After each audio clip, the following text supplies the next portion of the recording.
Hello guys and welcome back to our channel the wiser consultants.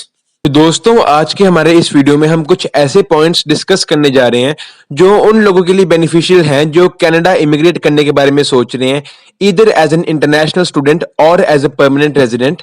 So without wasting any more time, let's get started. So guys, the very first point is कि as a newcomer you may have to face socializing issues। अब जो Canada है that is a very modern and a very advanced country, और जो वहाँ के locals हैं, the local residents, they don't have that much time to spend with each other. वो इतने अच्छे नहीं है at socialising. And as we know कि हम इंडियंस के we are very good at socialising with each other. तो आपको शुरू शुरू में ऐसी प्रॉब्लम्स फेस करनी पड़ सकती हैं कि जो आपके नेबर्स हैं, they won't consider talking to you and they won't feel comfortable in socialising with you. तो अगर आपको लगता है कि you can not live alone for some time, then you may consider before going to Canada. The second point is the climate of Canada. अब जो Canada है that is basically a cold country. वहां पे almost throughout the year cold ही रहता है। हाँ, कुछ ऐसे प्रोविंसेस हैं, कुछ ऐसी प्लेसेस हैं जहां पे इतना कोल्ड नहीं होता, but basically Canada is a cold country. So अगर किसी भी इंडिविजुअल को कोई एलर्जी है फ्रॉम विंटर और उनको लगता है कि वो इतना कोल्ड बेयर नहीं कर पाते, तो उनको ये कंसिडर करना चाहिए before going to Canada.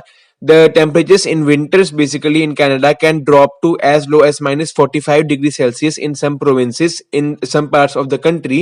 So इसमें कोई दो राय नहीं है कि Canada is a cold country.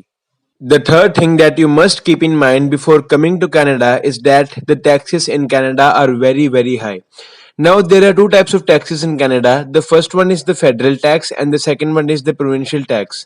अब जो फेडरल टैक्स है वो बेसिकली सेंट्रल गवर्नमेंट का टैक्स है, और जो प्रोविंशियल है that is the tax of a province and that varies from province to province. अब जो कनाडा का टैक्स सिस्टम है, यहाँ पे बेसिकली आपके टैक्स को आपके इनकम के बेसिस के ऊपर कैलकुलेट किया जाता है। It is basically a slab system. जितनी एक इंडिविजुअल की इनकम होगी उतना ही उसका टैक्स होगा।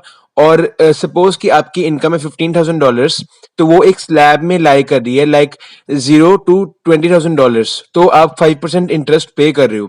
लेकिन कई के केसेस में ऐसा भी होता है कि जिनकी इनकम बहुत ज्यादा है, उनको 30 to 40% इनकम टैक्स पे करना पड़ता है, which is actually a lot of tax. The fourth point is that there are endless opportunities in Canada. Canada is also known as the land of opportunities, और ये एक ऐसी कंट्री है जो टैलेंट की कदर करती है।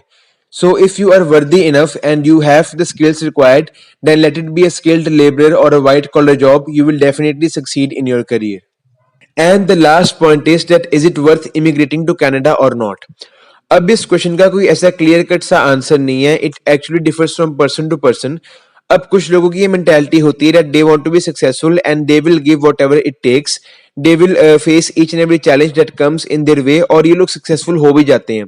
लेकिन कुछ लोगों की ये मेंटालिटी होती है कि वो अब्रॉड जाते ही इस मन से है कि अगर मैं वहां पे सक्सेसफुल ना हो पाया तो मैं अपनी होम कंट्री में रिटर्न कर जाऊंगा।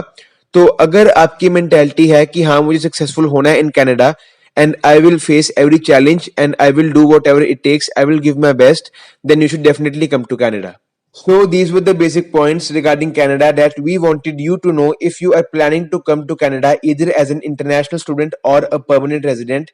And yes, that is it for today. If you found this video informative, then please like it and share it as much as you can. And if you are new to our channel, then do subscribe. Thank you so much for watching. मिलते हैं अगली video में।